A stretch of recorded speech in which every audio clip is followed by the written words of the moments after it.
ॐ सहनाववतु सहनौ भुनक्तु सह वीर्यं करवावहै तेजस्विनावधीतमस्तु मा विद्विषावहै। ओम शांति शांति शांति। मीमांसा दर्शन की 102वीं कक्षा।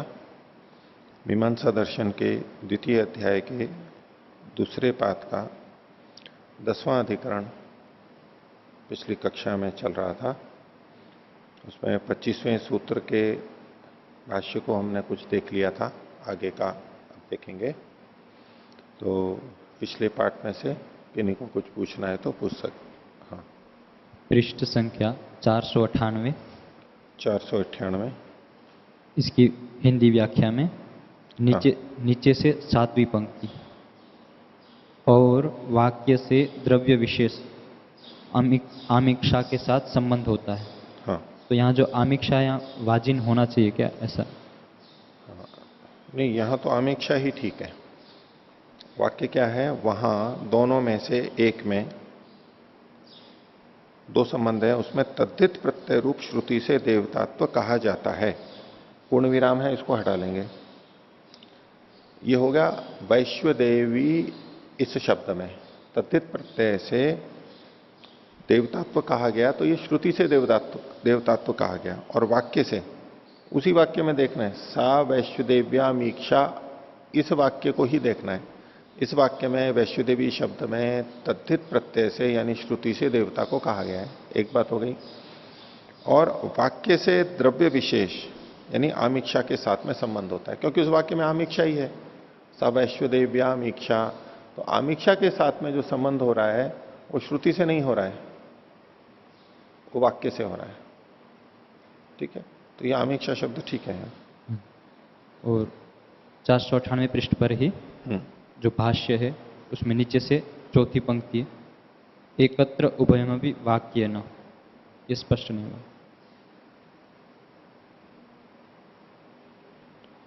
हाँ, तो इसी से अगला वाक्य जो हुआ ये एकत्र उभयमपि वाक्य न। एकत्र मतलब दूसरी जगह पे दो वाक्य थे यहां पर। तो सा वैश्वदेव्यामीक्षा, ये एकत्र हो गया, एक वाक्य हो गया। और दूसरा वाक्य हुआ वाजिभ्यो वाजिनम। तो ये एकत्र उभयमपि वाक्य न में वाजिभ्यो वाजिनम इस वाक्य की तरफ संकेत है।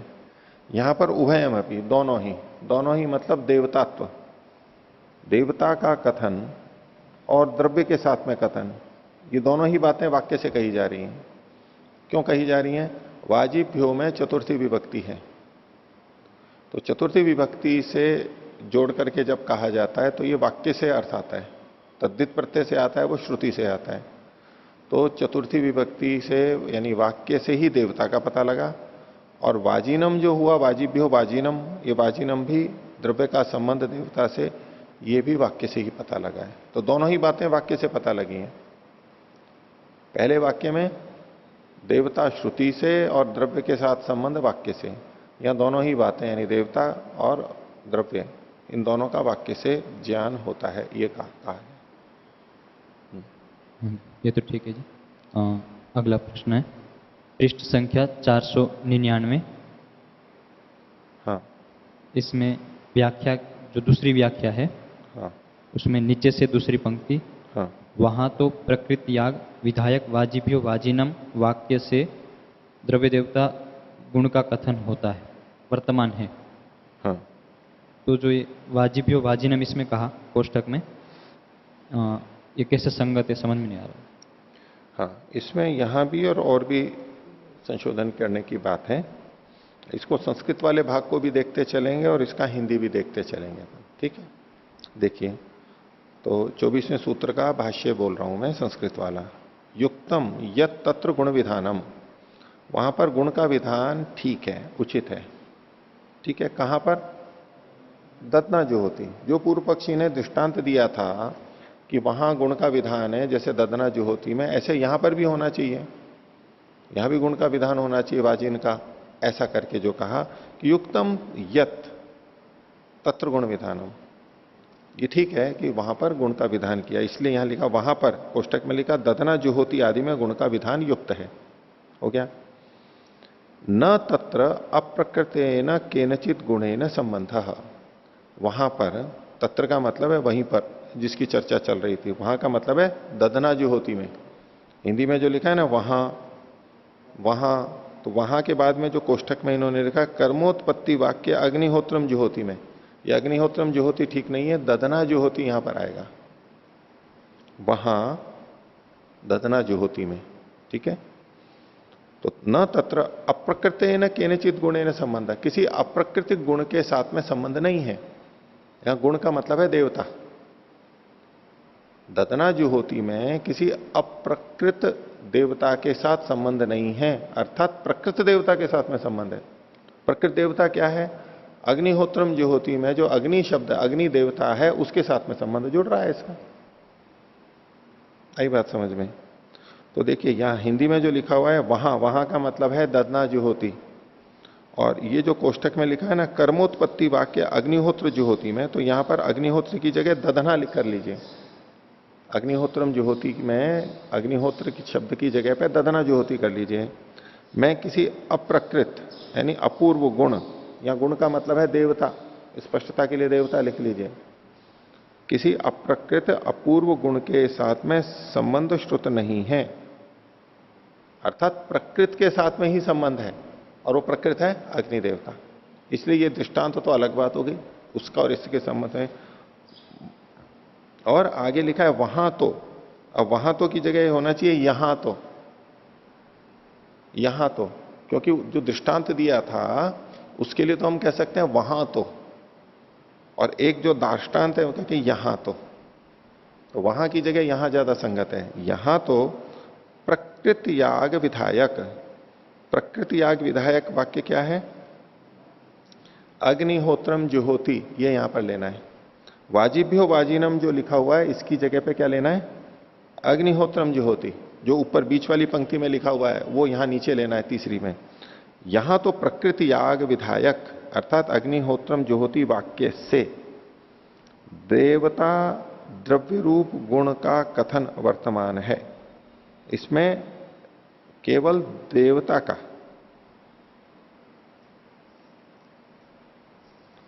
एक मिनट,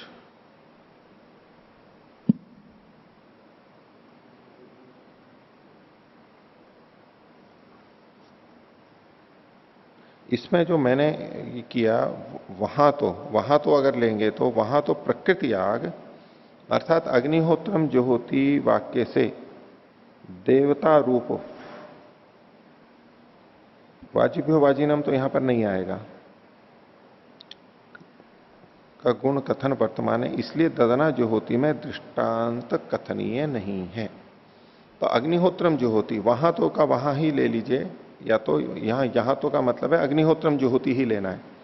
देखिए मूल संस्कृत में देखिए, मूल संस्कृत में दो वाक्य हमने देख चुके हैं। युक्तम यत तत्र गुण विधानम, तत्र का मतलब वहां पर दृष्टांत वाक्य में न तत्र अप्रकृतेन केनचित गुणेन संबंध, आगे का प्रकृतेन तो अस्ति यागेन, ये उसी की दृष्टांत की ही बात की जा रही है, दाष्टांत की नहीं। प्रकृतेन तो अस्ति यागेन, प्रकृतेन यागेन तो संबंध अस्ति, प्रकृति याग से तो संबंध है, अग्निहोत्रम जुहोती।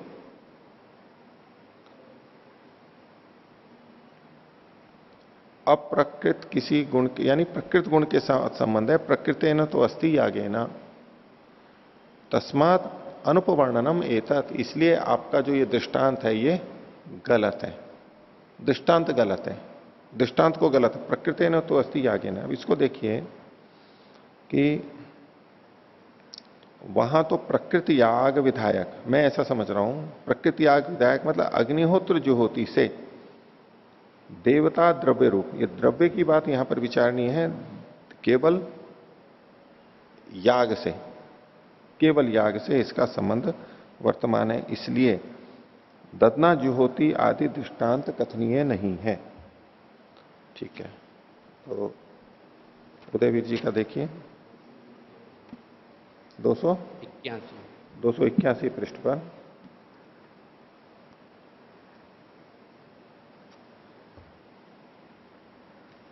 हाँ, इसमें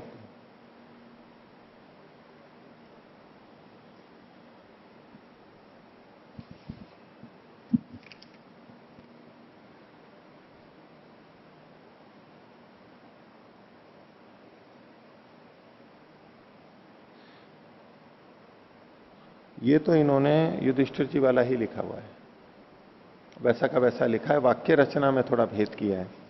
ये इसको देखते हैं, देखो, दतना जुहोती वाक्यों में द्रव्य रूप गुण का विधान युक्त है, क्योंकि अग्निहोत्र होम के विधायक वाक्य अग्निहोत्रम जुहोती में द्रव्य रूप गुण का निर्देश नहीं है। इन्होंने इसकी अपेक्षा स्पष्ट लिखा है, लेकिन लिखा अग्निहोत्र का ही है। अग्निहोत्र जुहोती में किसी ज्योति में द्रव्य रूप गुण का निर्देश नहीं है, द्रव्य रूप गुण का निर्देश नहीं। लेकिन यहां पर संस्कृत वाला भाग्य देखिए, न तत्र अप्रकृतेन केनचित गुणेन संबंध, अप्रकृतेन केनचित गुणेन संबंध, यानी प्रकृत गुण के साथ में संबंध है, ये लिखा हुआ है। इन्होंने क्या किया, युधिष्ठिर जी का जो वाक्य था वो स्पष्ट नहीं था, तो उन्होंने मूल को समझे बिना और ये जो हिंदी में लिखा हुआ है उसकी बस संगति लगाते हुए लिख दिया है। जबकि इस देखो, इस ये अर्थ जो किया है ना,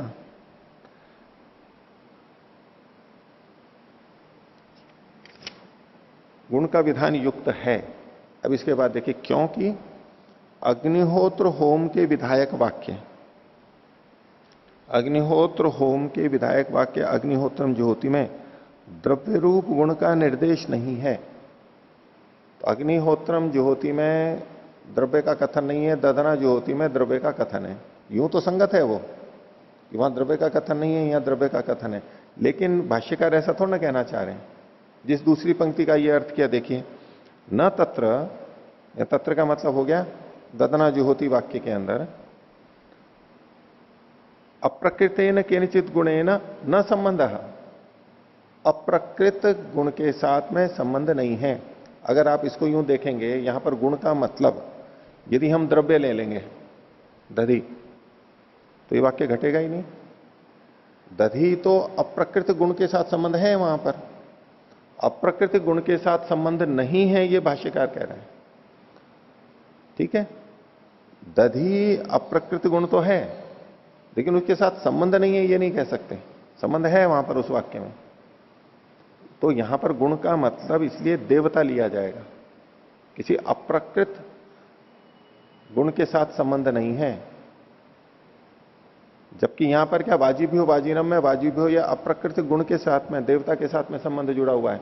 वहां तो देवता आ नहीं रहा है ना, यानी प्रकृत गुण के साथ में, प्रकृत देवता के साथ ही संबंध है वहां तो दतना ज्योति में, अग्नि के साथ में। जबकि यहां पर प्रकृत गुण के साथ में, प्रकृत गुण यानी देवता के साथ संबंध नहीं है। वाजिभ्यो वाजिनम में वाजिभ्य, ये नया देवता आ गया है, इसलिए ये दृष्टांत ठीक नहीं है। दृष्टांत के खंडन में ही ये सूत्र और भाष्य है। न तत्र अप्रकृतेन केनचित गुणेन संबंध, प्रकृतेन तो अस्ति यागेन। ददना जुहोती में प्रकृति याग से तो संबंध है। प्रकृति याग क्या, जुहोती, अग्निहोत्रम जुहोती, ददना जुहोती, जुहोती का अनुवाद है यहां पर। तो प्रकृति याग से तो संबंध है, यहां पर प्रकृति याग से संबंध है, लेकिन याग के गुण देवता के साथ में संबंध नहीं है। तो प्रकृति याग के साथ में जब संबंध इसमें स्वीकार किया जा रहा है, इसका मतलब है ये कर्मांतर नहीं है, प्रकृति याग ही यहां पर आ रहा है। ददना जुहोती में जुहोती प्रकृति याग से ही आ रहा है, यानी प्रकृति याग का अनुवाद किया जा रहा है जुहोती से। तो नया कर्म नहीं हुआ ना, अनुवाद है, इसका मतलब है नया कर्म नहीं हुआ। वाजिभ्यो वाजिनम में प्रकृति याग का अनुकरण नहीं किया जा रहा है, इसलिए नया कर्म है। देवता भी है, वहां देवता नहीं है। तस्मात अनुपवर्णनम एतत्, देखो ये जो अनुपवर्णन है ये दृष्टांत को खंडित करने के लिए है बस। दार्ष्टान्त की यहां पर कोई बात नहीं है, सीधे सीधे जुड़ करके लगेगा, लेकिन ये सारा दृष्टांत के खंडन में सूत्र है और भाष्य भी सारा वो है। इसलिए यहां पर वाजिभ्यो वाजिनम भी उदाहरण ठीक नहीं है। तो ये जो यहां पर जो उदयवीर जी वाला है ये भी नहीं ठीक है। लिखा है वहां द्रव्य गुण की आकांक्षा समीप पठित धना ज्योति आदि वाक्यों से पूरी होती है। ये तो ठीक है वाक्य, परंतु वाजिब वाजिनम में यह स्थिति नहीं है। यहां द्रव्य देवता दोनों का निर्देश उपलब्ध है। यहां जो इन्होंने वाक्य लिखे हैं वो अपने आप में तो ठीक है वाक्य, लेकिन वो भाष्यानुरूप नहीं है। भाष्यकार जो कहना चाहते हैं वो बात नहीं है वहां पर। अगर उदयवीर जी वाले वाक्यों को सीधे सीधे देखेंगे ना, वो संगत है अपने आप में, भाष्य से रहित वैसे कहना ठीक है, लेकिन भाष्यानुकूल नहीं है वो। यहां जो लिखा हुआ है युधिष्ठिर जी वाले में, इसमें तो ये इधर उधर हो गया है, वो चीज ही गलत हो गई है। इसको एक बार फिर से संस्कृत देखिए और हिंदी का देखिए, आपको खुद को पता लगेगा कि हिंदी में यहां आना क्या चाहिए। देखिए फिर से, युक्तम यत तत्र गुण विधानम, वहां गुण का विधान ठीक है। इसकी पृष्ठभूमि देख लीजिए, अथ यत उपवर्णितम यथा अग्निहोत्रम जुहोति इत्युक्ते ददना जुहोति इत्येवम आदयो गुण विधया इति, उसी प्रसंग को भूमिका में लिया है। तो अगुणे तो कर्म शब्दे गुणस्तत्र प्रतीयेता, भाष्य देखिए, युक्तम तत्र गुण विधानम, तत्र का मतलब क्या होगा, गुण का विधान। तो ददना जुहोति ही उदाहरण आएगा यहां पर, दधि इस गुण का विधान है, वहां तो गुण का विधान ठीक है। दाष्टांत में देखेंगे तो वाजिभ्यो वाजिनम में गुण का विधान ठीक नहीं है, मात्र गुण का विधान ये नहीं कह सकते। ठीक है, युक्तम तत्र गुण विधानम न तत्र अप्रकृते न केनचित गुणे न संबंधा, वहां पर ददना जुहोति में अप्रकृत गुण यानी देवता के साथ में संबंध नहीं है, जबकि वाजिभ्यो वाजिनम में वाजिभ्य है, ये अप्रकृत गुण देवता के साथ में संबंध है, क्योंकि पहले वाजी देवता आया ही नहीं है, वाजिन देवता आया ही नहीं है। तो वाजिभ्यो वाजिनम में अप्रकृत गुण यानी देवता के साथ में संबंध है। ददना जुहोति में अप्रकृत गुण यानी देवता के साथ में संबंध है, अग्नि देवता ही वहां पर आ रहा है। प्रकृति न तो अस्ति याग है ना, ददना जुहोति में प्रकृति याग यानी अग्निहोत्रम जुहोति के साथ में संबंध है, प्रकृति याग के साथ में संबंध है, जुहोति अनुवाद है। जबकि यहां वाजिभ्यो वाजिनम में प्रकृति याग से संबंध नहीं है, वैश्युदेव्याम इच्छा उसके साथ यहां संबंध नहीं है। तस्मात अनुपवर्णनम एतत्, इसलिए ये दृष्टांत ही आपका गलत है, उपवर्णन नहीं है, अनुपवर्णन हो गया, ये दृष्टांत गलत हो गया। ये भाष्य समझ में आ गया। अब नीचे देखिए व्याख्या, वहां पर ददना जुहोति आदि में गुण का विधान युक्त है, बिल्कुल ठीक हो गया। अब आगे कहा वहां, अब वहां का मतलब क्या लेंगे, कर्मोत्पत्ति वाक्य अग्निहोत्रम जुहोति में, ये नहीं लेना है। वहां का मतलब है वहीं ददना जुहोति में किसी अप्रकृत अपूर्व गुण के साथ संबंध श्रुत नहीं है। गुण का मतलब देवता के साथ संबंध नहीं है। ददना जुहोति में किसी अप्रकृत गुण के साथ में संबंध नहीं है। ठीक है,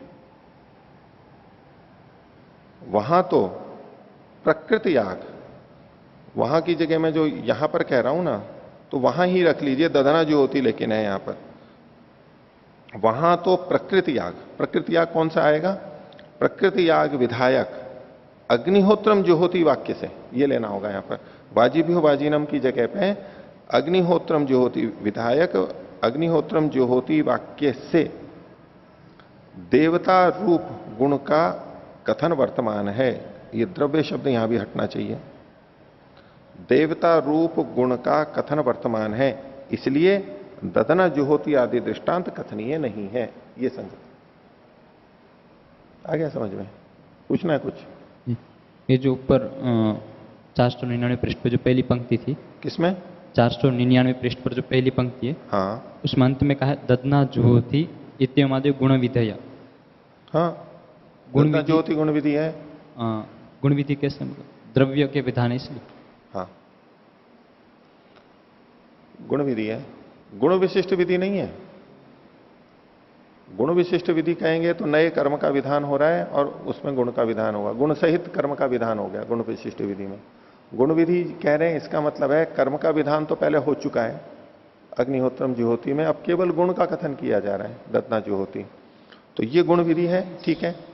लेकिन इधर अगर हम देखेंगे, सा वैश्युदेव्याम इच्छा एक ये हो गया, और वाजिभ्यो वाजिनम, वाजिभ्यो वाजिनम ये गुण विधि नहीं है। यद्यपि वाजिनम, ये जो वाजिन है ये गुण कहा गया है, लेकिन देवता का भी यहां पर कथन है, इसलिए ये गुण विशिष्ट विधि है, नया कर्म है, ये कर्मांतर है, ये सिद्धांति का कहना है। हाँ बोलो। तो जो अभी हिंदी व्याख्या देख रहे थे हम, हाँ, तो यहाँ गुण से द्रव्य लेके चले तो ये ठीक बैठेगा ऐसा लग रहा है। गुण से द्रव्य का मतलब देवता होगा। आप दधि लेना चाहते हो, हाँ। लो। वहां पर ददना जुहोती आदि में गुण का विधान है, मतलब द्रव्य का विधान है। नहीं वहां नहीं, कहाँ एक, हाँ वहां पर ददना जो में गुण का विधान युक्त है, ये पहली पंक्ति का अर्थ हो गया, ठीक है। हाँ, आगे। वहां कर्मोत्पत्ति अग्निहोत्र ज्योति में किसी अप्रकृत, नहीं, कर्मोत्पत्ति वाक्य अग्निहोत्रम ज्योति में। हाँ जी, क्योंकि हाँ। वहां मतलब प्रसंग लेंगे जो ददना ज्योतिर, हाँ, मैं कर्मोत्पत्ति वाक्य अग्निहोत्र ज्योति में। हाँ जी, किसी अप्रकृत अपूर्व गुण के साथ संबंध श्रुत नहीं है, अर्थात किसी द्रव्य के साथ वहां संबंध श्रुत नहीं हो रहा है। वहां तो प्रकृति याग, यहाँ जो लिखा वाजिनम, इसकी जगह हम ये वैश्वदेव्या आमिक्षा वाला वाक्य से देवता द्रव्यरूप गुण का वर्तमान है। नहीं नहीं नहीं नहीं, ऐसे नहीं घटेगा ये केवल आप इस दृष्टांत में मत आइए, ये तो केवल दृष्टांत की बात है। यद्यपि दृष्टांत का खंडन करते हुए ये बता रहे हैं कि दृष्टांत दृष्टांत में भेद है, लेकिन जो वाक्य रचना है सीधी सीधी वो केवल दृष्टांत परक है। और विचार कर लेना, मेरे तो ये नहीं समझ में बैठ रहा है, मैंने तो जो आप अभी बताया आपको यही समझ में बैठा हुआ है, ठीक है। और कुछ? हाँ ओम। अच्छा जी, पृष्ठ संख्या 499, हाँ सूत्र संख्या 24 के भाष्य में हाँ जो सूत्रार्थ किया है हिंदी में है, सूत्रार्थ किया गया है हिंदी में, हाँ उस नीचे से दूसरी पंक्ति, हाँ अर्थात जिस कर्मोत्पत्ति वाक्य में किसी द्रव्य का व देवता रूप गुण का विधान न होवे, यहाँ तत्समीप पठित वाक्य में गुण का विधान जाना जाता है। तो यहाँ पर अनुवाद माना जाएगा ये अग्निहोत्रम जो होती। देखो ये जो कर रहे हैं ना, जिस कर्मोत्पत्ति वाक्य में किसी द्रव्य या देवता रूप गुण का विधान न होवे, यह है अग्निहोत्रम ज्योति का। इसमें देवता का तो कथन है लेकिन द्रव्य का कथन नहीं है। वहां तत्समीप पठित वाक्य में, उसके समीप पठित वाक्य है दधना ज्योति, उसमें गुण का विधान जाना जाता है, दधना ज्योति में। बस। तो इसमें अभी क्या आपको पूछना है? ये फिर अनुवाद माना जाएगा यहाँ पर, ये किसका अनुवाद? इसका अग्निहोत्रम ज्योति का। ज्योति याग का तो अनुवाद है ही। जी। प्रकृति याग से संबंध है, जो प्रकृति ने तो अस्थि याग है ना, प्रकृति याग से संबंध है, यानी प्रकृति याग का अनुवाद किया जा रहा है। प्रकृति याग का अनुवाद करते हुए गुण का कथन किया जा रहा है, इसीलिए तो इसको गुण विधि माना है। गुण विशिष्ट विधि यानी गुण विशिष्ट कर्म की विधि नहीं माना है यहां पर, यही कारण है, अनुवाद है कर्म का। इसको सूत्रार्थ को देखिए फिर से, इन्होंने जो लिखा है उसको भी विचार कर लेते हैं। 24वें सूत्र का अगुणे यानी गुण रहित, कर्म शब्द कर्म विधायक शब्द यानी अग्निहोत्र जो होती में, तो तत्र उसके समीप में पठित दधना जो होती आदि वाक्यों में गुण है, गुण का विधान प्रतीयत जाने। ठीक है, सूत्रार्थ तो इसी रूप में है, लेकिन भाष्य में सीधे सीधे उस तरह से अर्थ नहीं किया गया है। भाष्य में तो अलग बात समझाई जा रही है कि ये कैसे है, खंडन किया जा रहा है दृष्टांत का। ठीक है, अगुणे तो कर्म शब्दे गुणस्तत्र प्रतीयते, अगुणे तो कर्म शब्दे तो अग्निहोत्रम जो होती, और गुणस्तत्र प्रतीयते प्रतीयता वो वहां पर हो गया दधना जो होती। ये तो सूत्रार्थ एकदम स्पष्ट हो ही गया। अब आगे कर कह रहे हैं कि युक्तम तत्र युक्तम यत तत्र गुण विधानम। अब सीधे दृष्टांत को उठा रहे हैं, सूत्र की सीधी व्याख्या नहीं है ये भाष्य, सूत्र की व्याख्या नहीं है, इन्होंने सूत्र की व्याख्या के रूप में भाष्य को देखते हुए अर्थ किया है। ये सीधे खंडन किया जा रहा है उसका, दृष्टांत का। ठीक है, और विचार लेना, बोलो। इसकी अगर जो भूमिका देखे है, भूमिका देखे जो पहले जो ऊपर जो पंक्ति आई थी, अथयत उपवर्णितम यथा, हाँ। सबसे ऊपर, तो उसमें जो दधना जो होती है गुण विधेय, तो यहाँ गुण से द्रव्य ले रहे तो आगे भी प्रसंग में द्रव्य लेंगे, ऐसा लग रहा है। दधना जो होती इत्यम आदयो गुण विधया। हाँ, यहां तो दधना में तो गुण ही आएगा, मतलब द्रव्य ही आएगा। उसी के अनुसार फिर आगे उसके भाष्य। अनुसार देखेंगे ना, उसके अनुसार देखेंगे, लेकिन यहां पर जो लिखा है ना, इस वाक्य को देखो आप। गुण का मतलब गुण द्रव्य ही इस लेंगे आवश्यक नहीं है ना, द्रव्य तो देवता भी होता है। इस वाक्य को देखिए, न जो यहां पर लिखा है, न तत्र अप्रकृते न केनचित गुणे न संबंध। अब यहां इस गुण शब्द से आप द्रव्य नहीं घटा सकते। देखो वाक्य तो है ददना जो होती, ददना जो होती युक्तम यत तत्र गुण विधानम, गुण का विधान वहां पर युक्त है। कहां पर? ददना जो होती में। न तत्र अप्रकृति न किनिचित गुणे न संबंध, वहां पर किसी अप्रकृत गुण के साथ में संबंध नहीं है। ददना जो होती में देवता के साथ संबंध नहीं है। अगर आप इसको द्रव्य परक लेते हो और ददना जो होती की जगह अग्निहोत्रम जो होती वाक्य लेकर के व्याख्या सोच रहे हो आप, जैसे कि इन्होंने किया, आप भी ऐसे ही देख रहे हो, आगे से संगत नहीं लगेगा। देखो, न तत्र अप्रकृते न किनिचित गुणे न संबंध, यहां अब अर्थ होगा वहां किसी अप्रकृत गुण यानी द्रव्य का संबंध नहीं है। अप्रकृत गुण का संबंध नहीं है, तो किस गुण का संबंध है? वहां तो कोई गुण है ही नहीं द्रव्य तो। दधना से, दधना का अनुवाद। इसका तात्पर्य वहां फिर ये लिया जाएगा कि द्रव्य का कथन नहीं है, वहां पर द्रव्य का कथन नहीं है। लेकिन प्रकृति ने तो अस्थि याग है ना, प्रकृति आग से वहां पर संबंध है। तो अग्निहोत्रम जुहोती में प्रकृति आग से संबंध कैसे दिखाओगे आप? अग्निहोत्रम जुहोती में प्रकृति आग से ही, अग्निहोत्रम जुहोती में ही फिर प्रकृति आग से संबंध देखना पड़ेगा। जो ये पिछला वाक्य है ना, न तत्र अप्रकृति न किनिचित गुणे न संबंध, प्रकृति ने तो अस्थि याग है ना, जिस ये तत्र शब्द जिसके लिए कहा जा रहा है। यदि आप अग्निहोत्रम जुहोती लेते हो तो प्रकृति ने यागे ने तो अस्थि, यहां पर भी अग्निहोत्रम जुहोती ही लेना पड़ेगा, वाक्य बदल नहीं सकते। जबकि आप बदल दोगे, यहां पर दधना जुहोती ले रहे हो। अगर यहां आप प्रकृति ने तो अस्थि यागे न में अग्निहोत्रम जुहोती को लेते हो तो उस पर कहां से घटाओगे इसको? इस पंक्ति को तो दृष्टांत पे नहीं घटा रहा हूं, यहीं पे घटा रहा हूं। प्रकृति जो याग है, प्रकृति ने तो अस्थि यागे ना, हाँ जी, इसको किस पे घटा रहे हो?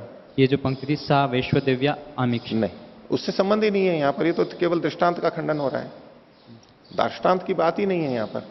क्योंकि देखो उपसंहार वाक्य भी देखो, तस्माद अनुपवर्णनम एतत्, प्रकृति ने तो अस्थि यागे ना, ये अधूरी बात होगी। अगर आप इसको सा वैश्वदेव्या मीक्षा लेते हो, सा वैश्वदेव्या मीक्षा लेते हो, तो वहां पर प्रकृति याग से संबंध क्या है? सा वैश्वदेव्या मीक्षा में किस प्रकृति याग से संबंध है वहां पर? वहां तो खुद अपने आप में याग है ना।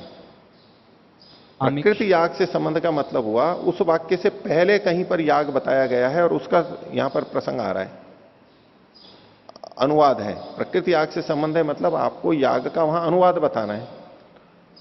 तो अग्निहोत्रम जुहोती, इसमें भी कोई याग का अनुवाद नहीं है, और सा वैश्वदेव्या मीक्षा में भी याग का अनुवाद नहीं है। और दाष्टांत में आप देखोगे तो वाजिभ्यो वाजिनम में भी प्रकृति याग का विधान नहीं है।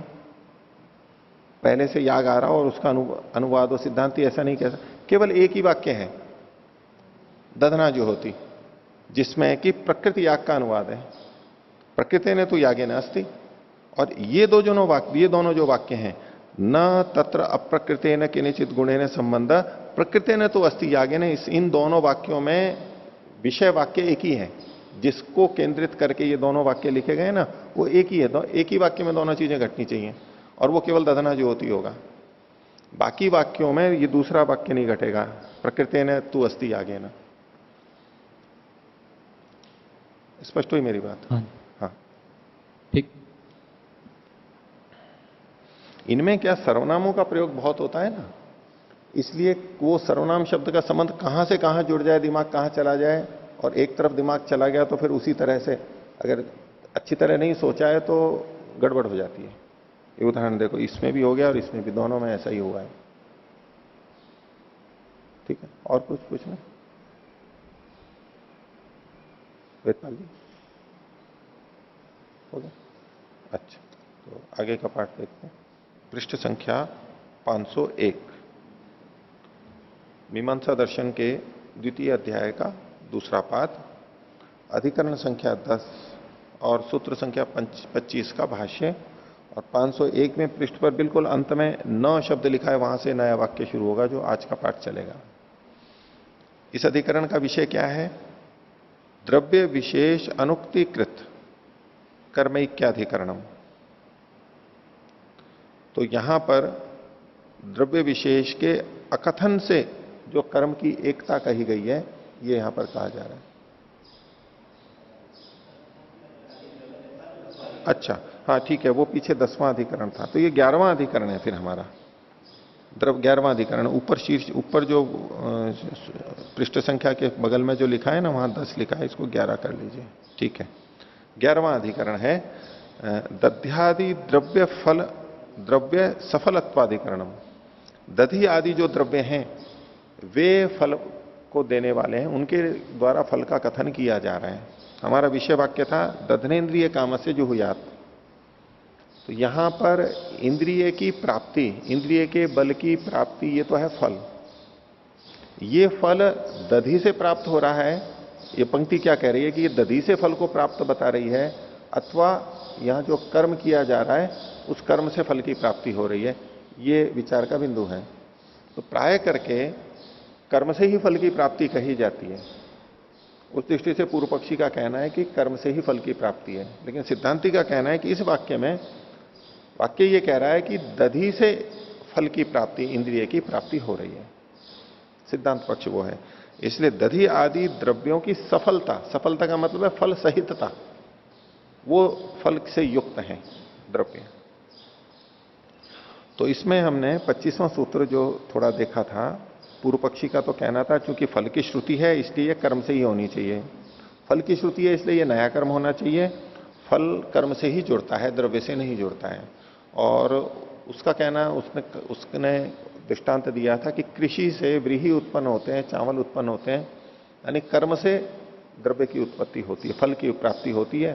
तो ये यहां भी कर्म ही जो होगा उसी से ही इंद्रिय की प्राप्ति होगी, द्रव्य से नहीं होगी। इस संबंध में पक्ष विपक्ष चल रहे थे।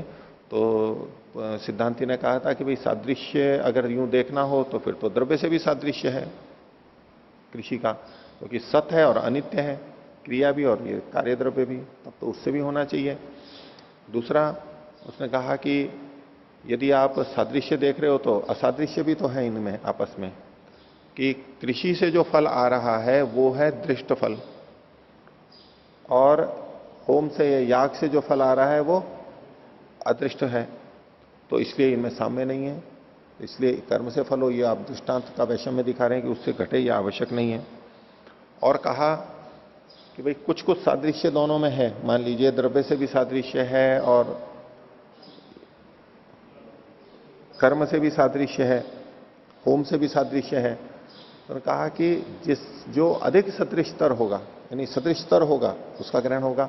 तो द्रव्य की अपेक्षा तो कर्म यानी होम से सदृशता है कृषि की, तो वो ले लेना चाहिए। तो सिद्धांति कह रहा है कि यदि ऐसा ही है कि जो अपेक्षा से अधिक सदृशतर होगा उसी के साथ, उसी का संबंध जुड़ना चाहिए, फिर तो होम भी असदृश हो जाएगा। क्योंकि अन्य कुछ कर्म जैसे कि पाचन, प्रक्षालन आदि कर्म हैं, उनके साथ कृषि की समीपता अधिक है। समीपता किस रूप में अधिक है कि दृष्टार्थता है। कृषि में जैसे दृष्टार्थता है, ऐसे पचन प्रक्षालन आदि में भी दृष्टार्थता है, होम में तो दृष्टार्थता नहीं है। तो फिर तो होम भी असदृश हो जाना चाहिए।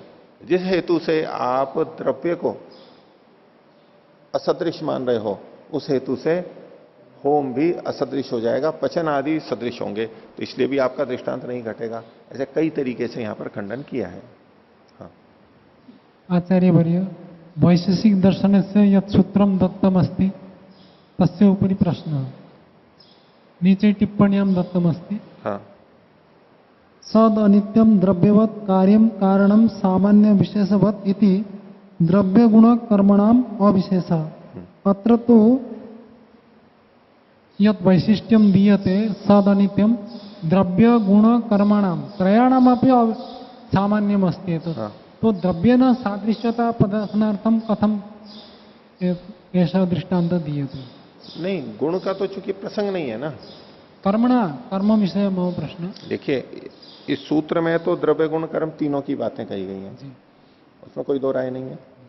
लेकिन यहां प्रसंग चल रहा था कर्म और द्रव्य, इन दोनों में से किसका फल के साथ में संबंध है। तो गुण की तो कोई बात चल नहीं रही थी। यहां द्रव्य को भी गुण कहा जाता है, वो एक अलग बात है, यहां वो गुण नहीं है, ये गौण अप्रधान अर्थ में गुण है।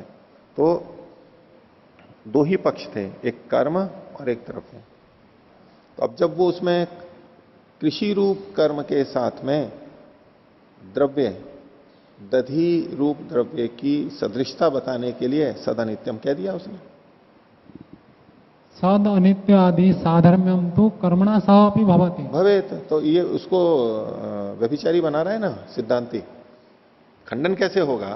पूर्व पक्षी सादृश्य से, कृषि के सादृश्य से केवल होम को ले रहा है, सिद्धांति उसमें व्यभिचार दिखा रहा है कि सादृश्य तो द्रव्य के साथ भी है, सदा नित्यम। तो आप सादृश्य के कारण केवल होम को ही क्यों ले रहे हो, क्रिया रूप सादृश्य को? द्रव्य के साथ भी तो सादृश्य होता है। व्यभिचरित कर रहा है उसको। अगर सादृश्य हेतु है आपका, पूर्व पक्षी को कह रहा है कि कृषि कर्म से सादृश्य होम का है, तो दूसरे पक्ष में पूर्व पक्षी का क्या जाएगा? द्रव्य से सादृश्य नहीं है, इसलिए कर्म से ही फल होना चाहिए, द्रव्य से फल नहीं होना चाहिए, पूर्व पक्षी का की प्रस्तुति है।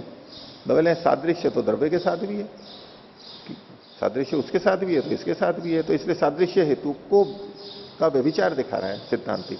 लेकिन गुण की तो कोई बात नहीं है, इसलिए नहीं लेगा उसको। हो गया। अब आगे देखिए पृष्ठ 501 पर अंतिम पंक्ति से न से, न चैतत सिद्धम। और बोले ये सिद्ध भी नहीं है, सिद्धांत ही कह रहा है ये बात सिद्ध भी नहीं है। क्या सिद्ध नहीं है? तो अब यत करके जो लिखा हुआ है इसको विपरीत अल्प विराम से प्रारंभ कीजिए।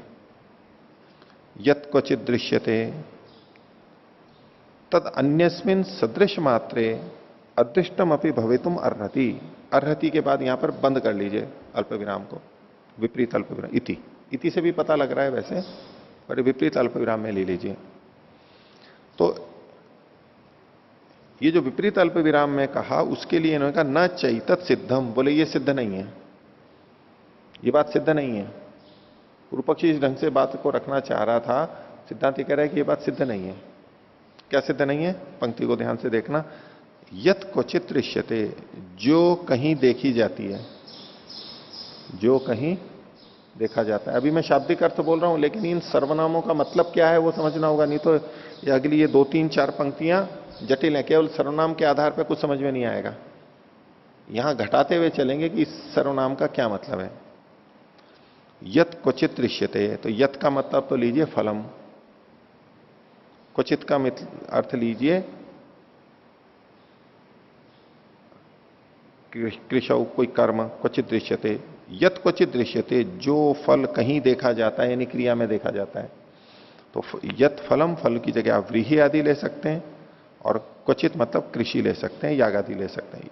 कृषि ले लीजिए। यत क्वचित दृश्यते तद अन्यस्मिन सदृश मात्रे अदृष्टम अपि। तत् मतलब वह मतलब वही फल। तत् अन्यस्मिन, अन्य में यानी होम में, सदृश मात्रे जो कि केवल समान है इतने मात्र से, अदृष्टम अपि भवेतुम अर्हति, अदृष्ट होता हुआ भी वहां पर होगा, ये सिद्ध नहीं है। इसको भी और समझिए।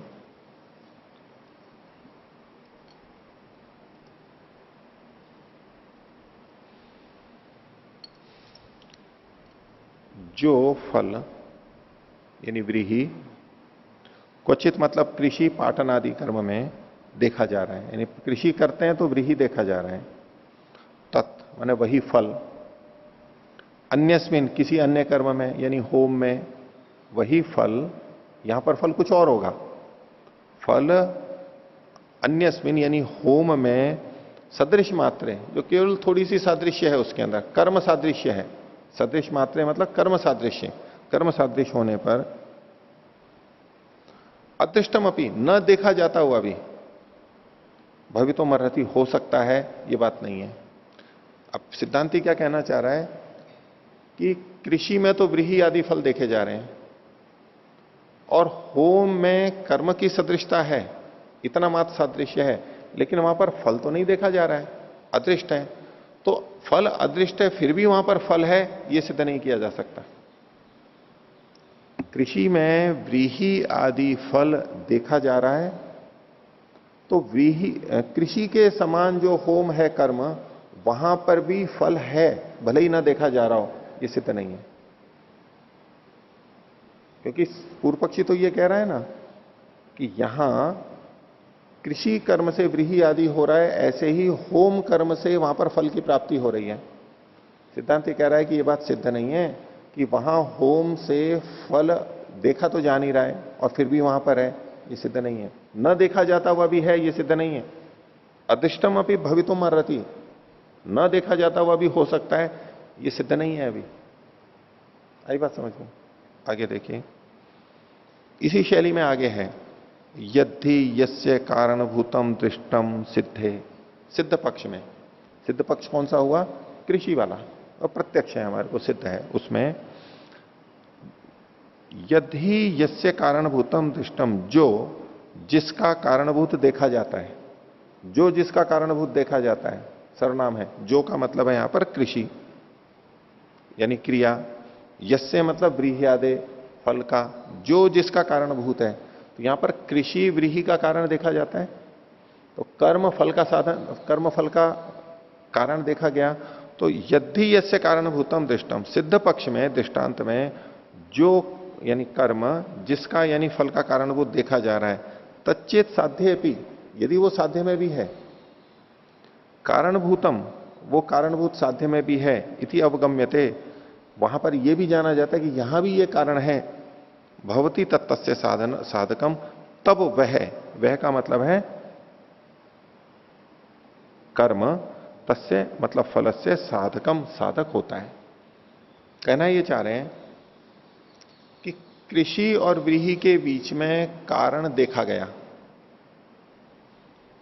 कारण है, कृषि व्रीहि का कारण है, ये तो सिद्ध है। अब जब दृष्टांत में घटाएंगे, दूसरी जगह घटाएंगे, तो वहां यदि वो कर्म फल का कारण सिद्ध हो रहा हो तो माना जाएगा। अगर वो कारण सिद्ध नहीं हो रहा है तो नहीं माना जाएगा कि कर्म से फल हो रहा है। कारणता सिद्ध होनी चाहिए पहले। तो ये जो इंद्रिय की वृद्धि है, इसकी क्रिया के साथ कारणता सिद्ध नहीं हो रही है अभी, इसलिए वहां नहीं मानी जा सकती। भले ही दृष्टांत में कर्म से फल की कारणता सिद्ध है, लेकिन यहां पर सिद्ध नहीं हो रही है। पंक्ति फिर से देखिए, यदि यस्य कारणभूतम दृष्टम सिद्धे, सिद्ध पक्ष में जो जिसका कारणभूत देखा जाता है, कर्म फल का साधन देखा जाता है, तच्चेत साध्य भी कारणभूतम, यदि वही कर्म साध्य में भी यानी दाष्टान्त में भी कारण रूप में हो, कर्म रूप में हो, इति अवगम्यते, ये जाना जाए, पता लग जाए कि हाँ ये कारण है, भवती तत्तस्य साधकम, तब वो कर्म उस फल का साधक है, ये माना जाएगा। अगर कारणता सिद्ध नहीं हो रही है तो नहीं मान सकते उसको। हो गया? आगे देखिए, यन्न ज्यायते कारणभूतम इति, इसी के विपरीत बात को कह रहे हैं स्पष्ट करने के लिए। यत मतलब जो कर्म, न ज्यायते जाना नहीं जाता है, क्या? कारणभूतम इति, कि वो कारण है।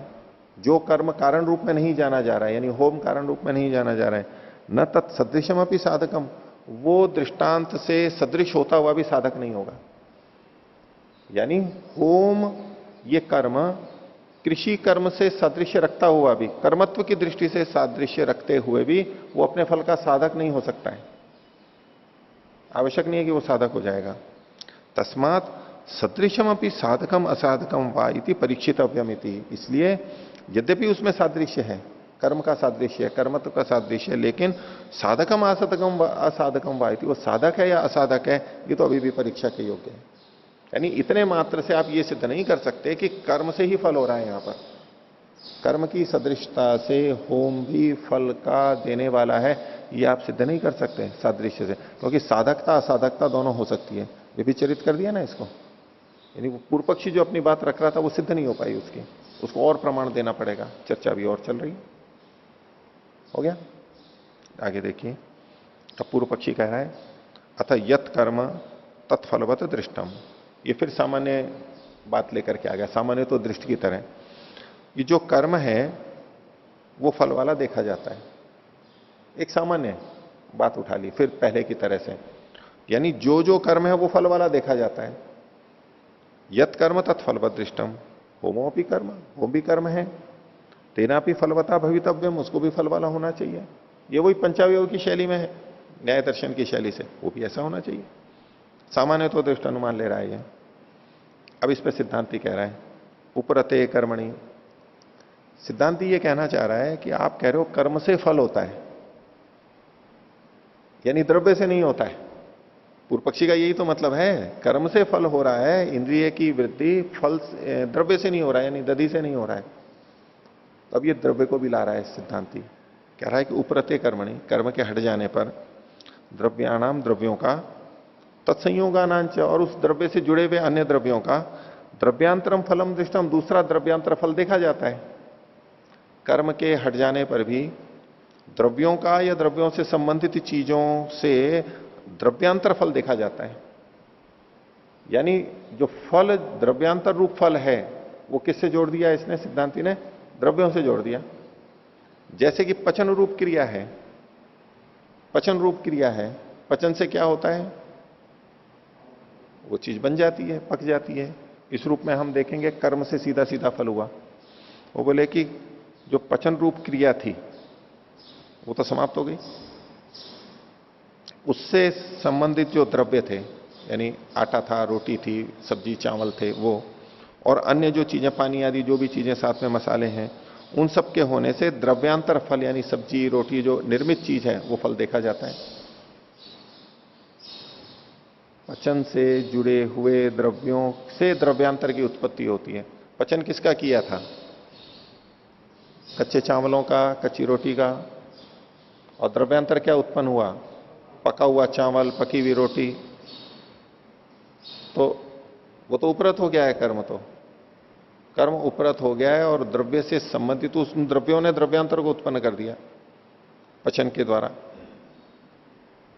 पचन के द्वारा द्रव्यांतर उत्पन्न हुआ,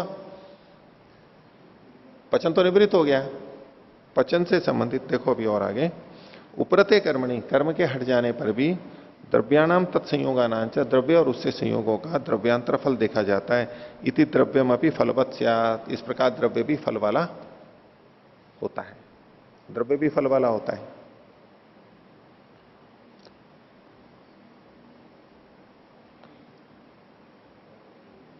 द्रव्य भी फल वाला होता है, ये केवल जोड़ा गया है इसमें, इन्होंने दृष्टांत नहीं दिया इस बात को समझाने के लिए। हाँ, कृषि वाले में देख सकते हैं, कृषि जैसे बो रहा है, कर्म तो हो गया, वहां भी जोड़ सकते हैं, बिल्कुल ठीक है। कृषि में जोड़ सकते हैं कि कृषि रूप मतलब उत्पादन रूप कर्म किया और उससे संबद्ध द्रव्य है बीज, बीज को वहां पर बो दिया, अंदर डाल दिया, पानी भी दिया, खाद भी दी, और अब उससे फसल उत्पन्न हुई है। वो फसल जो फल आया है, गेहूं या चारा वगैरह जो आया है, वो सीधे कर्म से नहीं आया है, क्योंकि कर्म तो निवृत्त हो चुका है। कर्म और फल का संबंध जुड़ना चाहिए। कर्म जो कारण है, अगर वो नहीं है तो फल कहां से आ जाएगा, कारण तो वहां होना चाहिए। तो वो जो कर्म है, भाई पूर्व पक्षी ये कह रहा था ना कि कृषि से व्रीहि उत्पन्न हुआ। कृषि मतलब उत्पादन आदि कर्म से, क्रिया ले रहा है कृषि का मतलब, कर्म से व्रीहि उत्पन्न हुआ और द्रव्य से संबंध जोड़ नहीं रहा है। तो सिद्धांति कह रहा है कि कर्म तो उपरत हो गया, जो जात करके बो करके हट गया कर्म, तो कर्म अब रहा ही नहीं है। अब उससे संबंध द्रव्य और अन्य जो चीजें हैं तत्संयोग, यानी जल आदि या प्रकाश आदि, वो है, उससे द्रव्यांतर रूप फल आ रहा है। जो फसल उग करके आ रही है ये द्रव्यांतर रूप फल है, ठीक है। तो ये जो फल हुआ है, ये फल एक बीज बोने से 100 बीज मिलते हैं। एक मोटा उदाहरण लो, 100 गुना उत्पादन होता है, 50 गुना होता है। तो द्रव्य से हुआ ना, फल द्रव्य से होना। बोले बीज ही नहीं बोओगे तो फल कहां से आएगा, बीज तो बोया नहीं है, फल कहां से आ जाएगा। तो केवल कर्म से जो फल का संबंध पूर्व पक्षी जोड़ रहा था, सिद्धांति ने कहा इसमें द्रव्य भी जुड़ा हुआ है और द्रव्य भी फल वाला होता है। द्रव्य भी फल वाला होता है, वो द्रव्य को हटा रहा था। द्रव्य से फल होता है ये मान ही नहीं रहा था, वो तो कर्म से ही फल होता है ये मान रहा था। सिद्धांति द्रव्य को भी लिया है, ठीक है। ये तो मानना पड़ेगा ना। नीचे कृषि का लिखा भी है वैसे इन्होंने।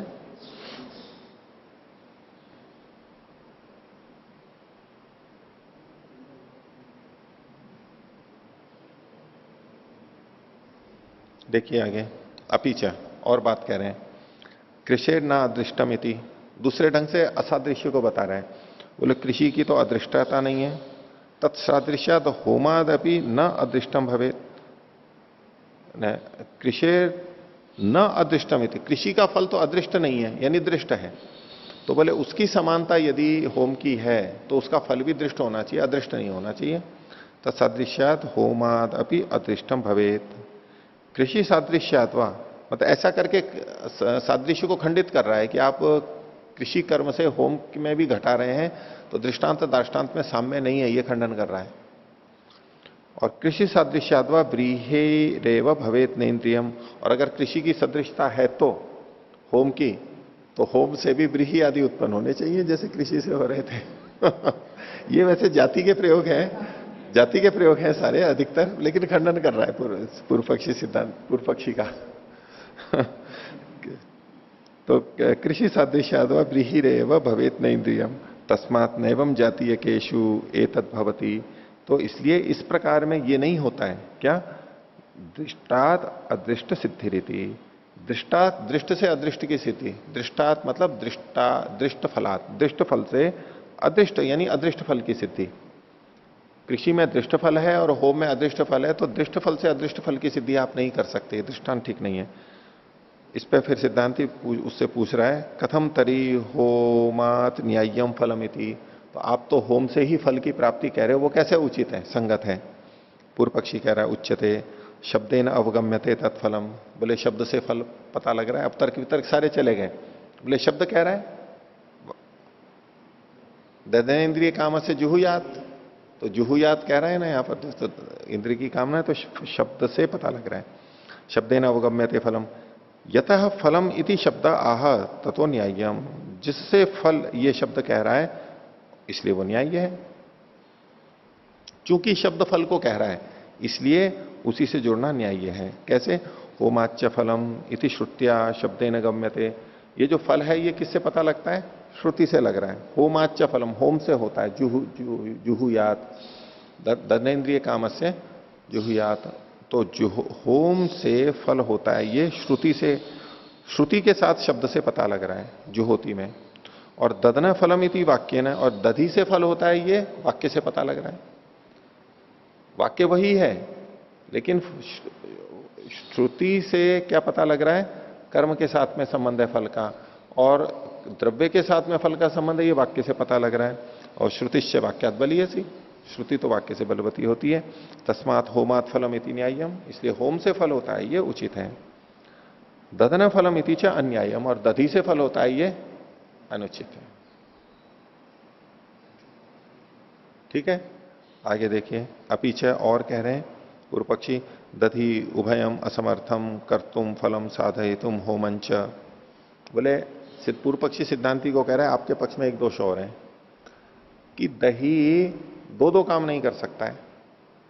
दही फल को भी उत्पन्न करे और होम का भी साधन बने, क्योंकि होम करेगा तो दधी से करेगा और फल किससे मिल रहा है, होम से ही मिल रहा है। तो बोले दो चीजें नहीं हो सकती। दधी उभयम कर्तुम असमर्थम, दधी दोनों चीजें नहीं कर सकता। कौन सी, फलम साधयितुम होमंच, फल को सिद्ध करे और होम को सिद्ध करे, दो चीजें नहीं हो सकती। तो इस पर सिद्धांति कह रहा है, ननु कंबल निर्णय जनवद एतद भविष्यति, कंबल को धोने के समान ये हो जाएगा। कंबल को धोते तो दो है, ये भी एक न्याय है, ले लेंगे। कंबल निर्णय जन न्याय क्या है, तो निर्णय जनम ही उभयम करोति, ये जो धोते हैं ना कंबल को, वो दोनों चीजें करता है। कंबल को कैसे धोते हैं, कंबल को कैसे धोते हैं, पैर से, देखो माता जी ने हाथ से तो नहीं धोते ना कंबल जैसी चीज को। तो बोले क्या होता है कि ये दोनों तरह करता है, कंबल शुद्धिम पादयोश्च निर्मलता, कंबल भी शुद्ध होता है और पैर की गंदगी भी, तो पैर भी रगड़ने से पैर भी साफ हो जाते हैं। तो एक कार्य से दो दो फल हो सकते हैं। तो यह कंबल निर्णय जन्य है, दोनों चीजें होती है। तो सिद्धांत पूर्व पक्षी कह रहा है। अब सिद्धांती ने वैसे इस बात को अलग ढंग से घुमाया था। पूर्व पक्षी कहना तो दूसरी बात चाह रहा था शब्द की दृष्टि से, कि एक ही शब्द दो बातें नहीं कह सकता। इसने व्यवहार की दृष्टि से दे दिया, इसलिए पूर्व पक्षी फिर याद दे रहा है। न ब्रूमा एकस्य उभयम प्रयोजनम अभिनिष्पादयितुम सामर्थ्यम नास्ति। बोले मैं ये नहीं कह रहा हूं कि एक दोनों प्रयोजनों को नहीं पूरा कर सकता। किम तरही? बोले फले गुणभूतम दधि होमे च इत्येकम वाक्यम वदितुम असमर्थमिति। ये एक वाक्य दो बातें नहीं कह सकता कि फल के विषय में तो गुणभूत और दधि, गुणभूत दधि और होमे च। फले गुणभूतम दधि होमे च। दधि जो है फल में भी गुणभूत है और होम में भी गुणभूत है। एक ही दधि दोनों जगह नहीं हो सकता, दो दो विधियां नहीं कर सकते कि दधि से फल हो रहा है और दधि से होम हो रहा है। ये दो बातें आप एक वाक्य में नहीं कह सकते, दो विधियां नहीं हो सकती, दो चीजें नहीं कह सकते। बोले मैं ये कह रहा हूं, यदि फलम दधना कुर्यात इति ब्रूयात न दधना होमम इति। यदि आप कहो कि दही से फल कर रहा है तो दही से होम नहीं हो सकता, अतः दधना होमम साधयेत इति ब्रूयात न फलम इति। और यदि दही से होम को सिद्ध करता है तो दही से फल को सिद्ध नहीं कर सकता। उभय वचने भिद्येत वाक्यम, दोनों कहोगे तो दो विधियां होने से वाक्य भेद होगा। अभिन्नश्चेदम उपलब्धते, और वाक्य तो यहां पर अभिन्न है यानी एक ही है, दो वाक्य तो है नहीं। तस्मात न गुणात फलमिति, इसलिए गुण से यानी दही से फल नहीं होता है। अतो अग्निहोत्र होमा दधि होमा कर्मांतरमिति, इसलिए अग्निहोत्र होम से यह दधि होम कर्मांतर है और कर्म से ही यहां पर फल हो रहा है। ये पूर्व पक्षी ने अपनी बात रखी, सिद्धांति इसका उत्तर आगे सूत्र के माध्यम से देगा। आज का पाठ इतना ही रखते हैं। प्रणोदन।